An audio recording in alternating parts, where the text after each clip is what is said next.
नमस्कार। आज हम आपके समक्ष लेकर आए हैं रुचिरा भाग एक षष्ठ पाठ। षष्ठ पाठ जिसका पाठ का नाम है समुद्र तटः। समुद्र तटः समुद्र का किनारा। तो इस पाठ में आप लोग के समक्ष समुद्र के किनारे का दृश्य दिखाया गया है और उससे जुड़ी हुई बातों का वर्णन है। तो हम चलते हैं अपने पाठ के अनुवाद की ओर। ऐसा समुद्र तटः, यह समुद्र तट है। अत्र जनाः पर्यटनाय आगच्छन्ति। अत्र यहाँ जनाः लोग पर्यटनाय भ्रमण के लिए अर्थात घूमने के लिए आगच्छन्ति आते हैं। यहाँ लोग भ्रमण के लिए आते हैं। केचन तरंगै क्रीडन्ति। केचन कुछ लोग, तरंगै क्रीडन्ति समुद्र की लहरों के साथ, कुछ लोग लहरों के साथ क्रीडन्ति खेलते हैं। केचन च नौकाभिः जलविहारं कुर्वन्ति। कुछ, केचन कुछ, और कुछ लोग, च मतलब और कुछ लोग नौकाभिः नौका से, नाव से जल विहारम कुर्वन्ति जल विहार करते हैं, जल क्रीड़ा करते हैं। और कुछ लोग नौका द्वारा, नौका भी चतुर्थी भक्ति आपका यहाँ पे बहुवचन लगा है, तो नौकाओं यानी ढेर सारी नौका, तो नौका के द्वारा जल विहार करते हैं। तेषु केचन कन्दुकेन क्रीडन्ति। तेषु उनमें से, तृतीया विभक्ति लगी है, उनमें से केचन कुछ लोग कंदुकेन क्रीडन्ति गेंद से खेलते हैं। उनमें से कुछ लोग गेंद से खेलते हैं। बालिकाः बालकाः च बालुकाभिः बालुकागृहं रचयन्ति। बालिका लड़कियां, बहुवचन लगा है, बालका लड़के, च और, तो लड़कियां और लड़के बालुका भी बालुओं के द्वारा, बालुओं से बालुका गृहम रचयन्ति बालू का घर बनाते हैं। बालू का घर अर्थात घरौंदा।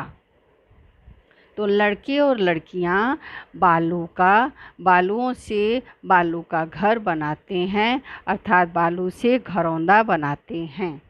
मध्ये मध्ये तरंगाः बालुकागृहं प्रवाहयन्ति। बीच बीच में, मध्य मध्य बीच बीच में, तरंगाः तरंगे, बीच बीच में जब समुद्र की तेज़ लहरें आती हैं, तरंगे आती हैं, तो क्या करता होता है कि वे जो बच्चे बालू का घर बनाए रहते हैं उनको वह बहा ले जाती हैं अपनी जल के प्रवाह से। तो मध्य मध्य बीच बीच में तरंगे लहरें बालुकागृहम बालू के घर को प्रवाहयन्ति बहा ले जाती हैं। ऐसा क्रीड़ा प्रचलति एव। ऐसा खेल प्रचलति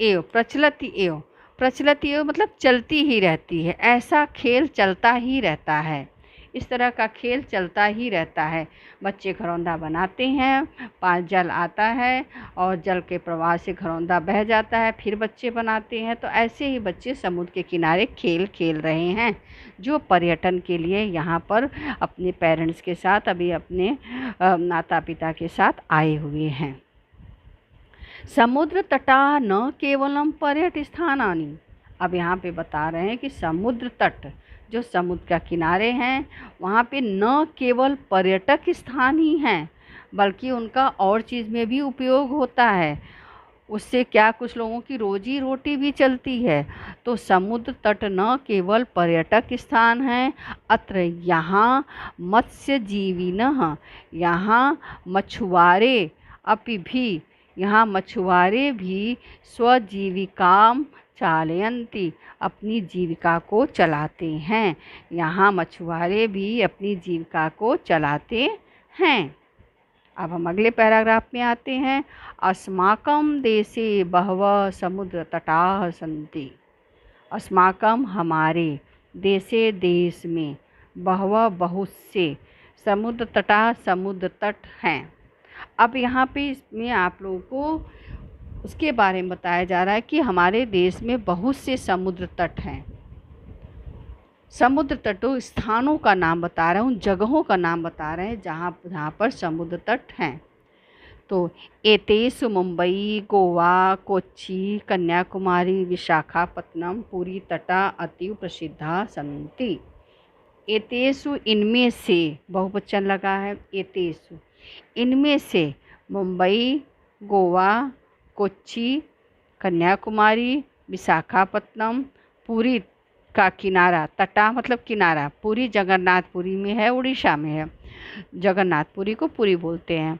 तो पुरी का किनारा अतीव प्रसिद्धा सन्ति, अत्यधिक प्रसिद्ध है। अब ये जो प्रसिद्ध है स्थान, तो ये किसके किसके लिए प्रसिद्ध हैं उसके बारे में बता रहे हैं कि गोवा तट, गोवा का तट, गोवा का समुद्र का किनारा किसके लिए प्रसिद्ध है? तो गोवा तट विदेशी पर्यटकेभ्यः समधिकम रोचते। गोवा तट विदेशी पर्यटकों के लिए समधिक रोचते, बहुत ही अच्छा लगता है। मतलब यहाँ पे विदेशी पर्यटक आते हैं जिनको यह किनारा गोवा का तट अच्छा लगता है। विशाखापत्तनम तट, विशाखापत्तनम का किनारा वैदेशिक व्यापाराय प्रसिद्ध। विदेशों से जो व्यापार आता है तो विदेशी व्यापार के लिए, व्यापाराय चतुर्थी भक्ति, विदेशी व्यापार के लिए प्रसिद्ध है। कोच्चि तट नारिकेल फलेभ्यः ज्ञायते। जो कोच्चि तट है, जो कोच्चि का किनारा है, जो केरल में है, तो कोच्चि तट नारिकेल फलेभ्यः, नारियल के फल के लिए ज्ञायते जाना जाता है, नारियल के फल के लिए जाना जाता है। मुंबई नगरस्य जुहू तटे सर्वे जना स्वैरम विहरन्ति। और मुंबई नगर के जो जुहू तट है, जुहू समुद्र के किनारे है मुंबई नगर के, तो मुंबई नगर के जो जुहू तट है वहाँ पे सभी लोग स्वैरम विहरन्ति, स्वैरम विहरन्ति मतलब बेरोक यानी अपनी इच्छा से, विहरन्ति घूमते हैं, जुहू के किनारे सब अपनी इच्छा से बिना रोक टोक के घूमते हैं। चेन्नई नगरस्य मेरीना तटः देशस्य सागरतटेषु दीर्घतम। चेन्नई नगर का जो मेरीना तट है, चेन्नई नगर में मेरीना तट है, तो चेन्नई नगर के मेरीना तट में देश के सागर तटेषु, सागर तटों में दीर्घतम मतलब सबसे बड़ा है। देश के सागर तटों में जो चेन्नई नगर का जो मेरीना तट है वह सबसे बड़ा है। भारतस्य त्रिषु दिशासु समुद्रतटाः सन्ति। भारत के त्रिषु तीनों दिशासु दिशाओं में, भारत के तीनों दिशाओं में समुद्र तट हैं।